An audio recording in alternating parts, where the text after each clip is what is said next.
Lahore high court से बड़ा फैसला लाहौर हाईकोर्ट का सामने आया। सेफ सिटी कैमरों के जरिए ई टिकटिंग चालान का इकदाम गैर कानूनी करार दे दिया गया है। बड़ी खबर आपके साथ शेयर कर रहे हैं। मलिक अशरफ साहब हमारे साथ मौजूद हैं लाइन पर। मजीद उनसे जान लेते हैं। डिटेल्स बताइएगा मलिक साहब इस फैसले की। अना बिल्कुल ये लाहौर हाई कोर्ट की जानिब से एक बड़ा फैसला सामने आया है और लाहौर हाई कोर्ट के जस्टिस तस्लीम शेख ने सेफ सिटी कैमरे के लिए ई टिकटिंग चलान करने के इकदाम को गैर कानूनी करार दे दिया है। और जस्टिस तस्लीम शेख ने अपने फैसले में लिखा है कि काबीना की मंजूरी के बगैर, कानून में तरमीम किए बगैर सेफ सिटी कैमरों के जरिए टिकटिंग नहीं किया जा सकता। उन्होंने अपने फैसले में ये भी कहा है कि मोटर व्हीकल ऑर्डिनेंस के तहत भी ई टिकटें चलान नहीं किए जा सकते। जस्टिस तारिक सलीम शेख ने फर्क शेख की दरखास्त पर महफूज किया गया फैसला सुनाया है और दरखास्त गुजार की जानिब से मजर अमीन एडवोकेट पेश हुए और उन्होंने सेफ सिटी कैमरों के जरिए ई टिकटें चलान करने के इकदाम को चैलेंज किया था और आज लाहौर हाई कोर्ट ने जो महफूज किया था वो सुनाया गया है। और जस्टिस तारिक सलीम शेख ने सेफ सिटी कैमरों के जरिए ई टिकटें चलान के खिलाफ दरखास्त मंजूर कर ली है। इस दरखास्त को जो ये फैसला जारी किया है इसको अदालती नजीर करार दिया गया है। अदालत ने अपने फैसले में ये भी कहा है कि कानून के मुताबिक ट्रैफिक कानून की खिलाफ वर्जी करने शख्स का ही चलान किया जा सकता है, जबकि जरिए जो चलान हो रहे हैं वो गाड़ी मालकान के हो रहे हैं जिसकी कानून में कोई गुंजाइश नहीं है। तो ये अदालत ने मजीद ये भी कहा है कि ना तो सेफ सिटी कैमरों के हवाले से जो रूल्स हैं उसमें इसकी कोई गुंजाइश है और ना ही मोटर व्हीकल्स ऑर्डिनेंस 1965 के मुताबिक इसकी कोई गुंजाइश है कि सेफ सिटी कैमरों के जरिए ई टिकटें चलान जो है वो किए जाएं।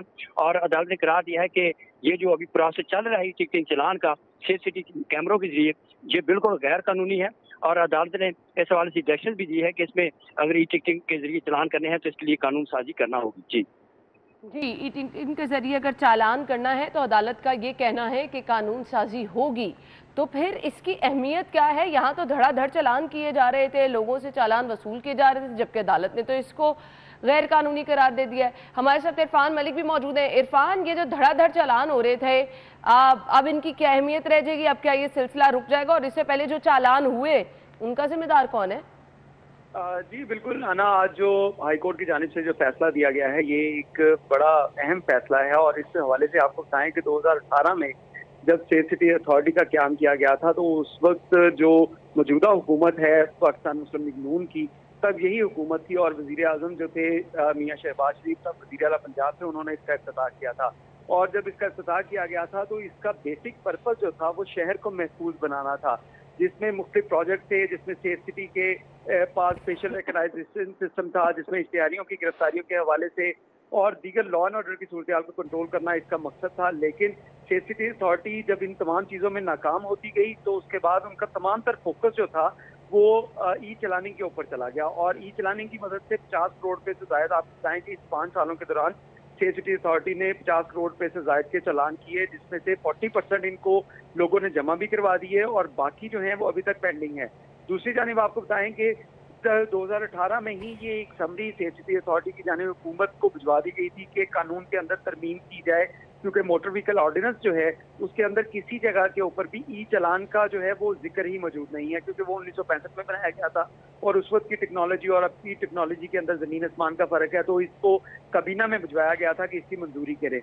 लेकिन क्योंकि कबीना की जानिब से इसकी मंजूरी नहीं दी गई और ना ही ये केस जो है वो पुट हुआ, पाकिस्तान तहरीक इंसाफ की गवर्नमेंट आई तो उसमें भी इसके ऊपर जो है कोई खतर खा हिकमत अमली तैयार नहीं की गई। लेकिन आपको बताया कि हाई कोर्ट ने ही एक ऑर्डर पास किया गया था कि सेफ सिटी को फंक्शनल किया जाए। उसकी जो तशरीह की गई सेफ सिटी अथॉरिटी की जानिब से, उन्होंने ये समझा कि शायद ये कहा गया है कि चालान जो है वो करने शुरू किए जाएं और उसी की बिना के ऊपर अथॉरिटी ने चालान शुरू कर दिए और ये बारहा इसके ऊपर आवाज उठाई गई कि ये चालान जो है गैर कानूनी किए जा रहे हैं, क्योंकि मोटर व्हीकल ऑर्डिनेंस जो है वो मौजूद ही नहीं है उसके अंदर ई चलानी। तो इसमें जब तक कानून के अंदर तरमीम नहीं होती, असेंबली के अंदर ये बिल पास नहीं होता, तब तक चालान जो है वो गैर कानूनी है। लेकिन जो सेफ सिटी अथॉरिटी थी वो इस बात पे मुतफिक थी कि हमें हाई कोर्ट की तरफ से ऑर्डर जो है वो मिल चुके हैं। लेकिन इसके साथ साथ मुख्तलिफ पिटीशन जो है वो भी सुप्रीम कोर्ट हाई कोर्ट के अंदर पेश हुई कि सेफ सिटी के चालान जो है वो गैर कानूनी है और उसमें सेफ सिटी अथॉरिटी की जानिब से जो जवाब जमा करवाया जाता था वो वही ऑर्डर दिया जाता था जो हाई कोर्ट की जानिब से कहा गया था कि स्टेट सिटी अथॉरिटी को फंक्शनल किया जाए। लेकिन उसमें तमाम केसेस के अंदर जो पिटिशन फाइल की गई उसका कोई खातरखार नताइज ना निकले। लेकिन आज जो है हाई कोर्ट की जानिब से एक वाज़िया फैसला दिया गया है कि ये ई चलानिंग जो है ये गैर कानूनी है और इसका इरफान, कोई अब जब हाई कोर्ट की जानिब से वाज़े फैसला आ गया है तो मुझे बताइएगा, वो लोग जिन्होंने चालान पे कर दिए, वो लोग जिनको अभी भी चालान इशू किए जा रहे हैं, उन्होंने अब क्या करना है? इसकी तो कोई अहमियत ही नहीं रह गई। जी बिल्कुल, इसमें ये एक बड़ा सवाल है कि जिन लोगों ने चालान जमा करवाए और सरकारी खजाने में उनके करोड़ों रुपए जमा हुए, उनका अब क्या किया जाएगा। तो इस हवाले से आपको बताएं कि अभी ये क्योंकि आज फैसला हुआ है, इसके बाद हुकूमत जो है वो इसके ऊपर नजरसानी करेगी कि क्या उन लोगों के जिन लोगों के चालान किए गए थे उनको वापस किया जाएगा या फौरी तौर पे जो बिल है उसको पास किया जाएगा। क्योंकि अगर बिल पास भी कर दिया जाता है तो जो चालान पहले हुए वो तमाम के तमाम गैर कानूनी थे और इस वजह से जो कानून के मुताबिक अगर उनके चालान गैर कानूनी हुए हैं तो उनको उनकी रकम जो है वो वापस करना हुकूमत वक्त की जिम्मेदारी है। लेकिन ऐसा लग नहीं रहा कि हुकूमत वक्त जो है वो इस फैसले के बाद वो तमाम रकम जो शहरियों की जेबों से निकलवाई गई वो वापस दी जाएगी। लिहाजा अभी यही सूरत हाल लग रही है कि इस फैसले के बाद हुकूमत की जो अवलीन तरजीह होगी वो यही होगी कि इस बिल को जो है वो असम्बली में लेके जाया जाए और असम्बली में अगर ये पास होता है तो इस पर लागू किया जाए। और जो लोगों के पैसे जा चुके हैं सरकारी खजाने में उनका जो है वो अभी तक किसी के पास कोई जवाब नहीं है, क्योंकि अभी फैसला आया है। उसके बाद इसके ऊपर देखा जाएगा कि क्या मजीद हिकमत अमली जो है वो तैयार की जाती है। ठीक है इरफान, हमारे साथ ही मौजूद है मलिक साहब। अदालत में क्या इस मामले पर इजहार बरहमी नहीं किया गया कि आया इतने इतने बड़े फैसले कर लिए जाते हैं, इतने शहरियों की जेबों से चालानों की मद में पैसे निकाल लिए गए और कोई मुकम्मल प्लानिंग नहीं की गई, कोई मुकम्मल असम्बली से कानून को पास नहीं कराया गया। तो इस पर क्या अदालत की जानिब से कोई फाइन इम्पोज किया गया है? क्या कोई जवाब तलबी की गई है?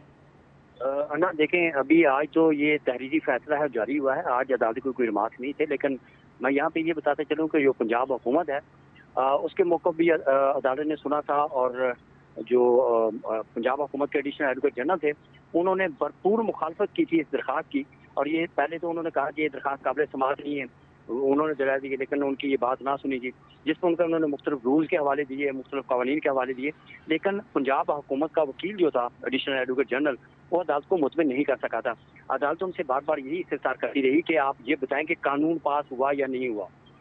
जबकि जो सिटी कैमरों के जरिए ई टिकटिंग चलान करने के हवाले से अभी तक कोई कानून मौजूद नहीं, और इस हवाले से अदालत ने इकरार दिया था कि ये कानून चूँकि नहीं है तो इस हवाले से इनके पास कोई जवाब नहीं है कि वो जुर्माने वसूल करें।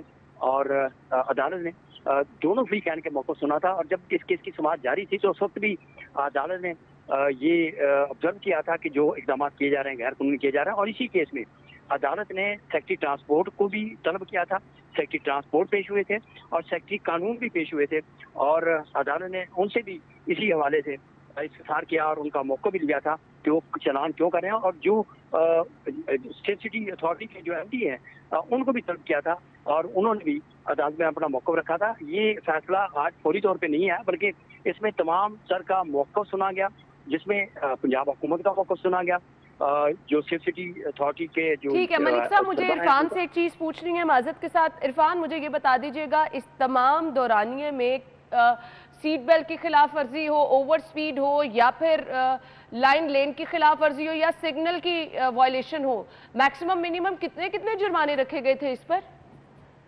जी बिल्कुल अन्ना, आपको बताएं कि जो चालान की वायलेशन थी इसके ऊपर जो है वो 500 रुपया जुर्माना था और तमाम जो ई चलानिंग के अगर जो इनकी जुर्माने हैं तो वो 500 से लेकर 800 रुपए तक थे। तो इस तरह अगर ये तमाम चलानिंग की जो रेशो थी ये काफ़ी ज़्यादा थी। रोज़ाना की बुनियाद पे 5000 के करीब चलान किए जा रहे थे और जैसा कि मैंने आपको बताया कि 5 सालों के दौरान स्टेट सिटी अथॉरिटी ने 50 करोड़ रुपए से ज़ायद के चलान जो हैं वो किए थे, जिसमें से 40% की रिकवरी जो है वो कर भी ली गई थी और उसके साथ साथ ट्रैफिक पुलिस भी इस गैर कानूनी इक़दाम में इनका साथ दे रही थी, जिसमें एक टीमें तश्कील दी गई थी जो ऐसी गाड़ियों को राउंड अप करती थी, उनको पकड़ लेती थी, उनको बंद कर दिया जाता था थानों में, जिनकी जानिब से ही चालान जो है वो पे नहीं किए जाते थे। ठीक है Irfan, thank you so much. वक्त हमारे पास कम है, बहुत बहुत शुक्रिया इरफान मलिक।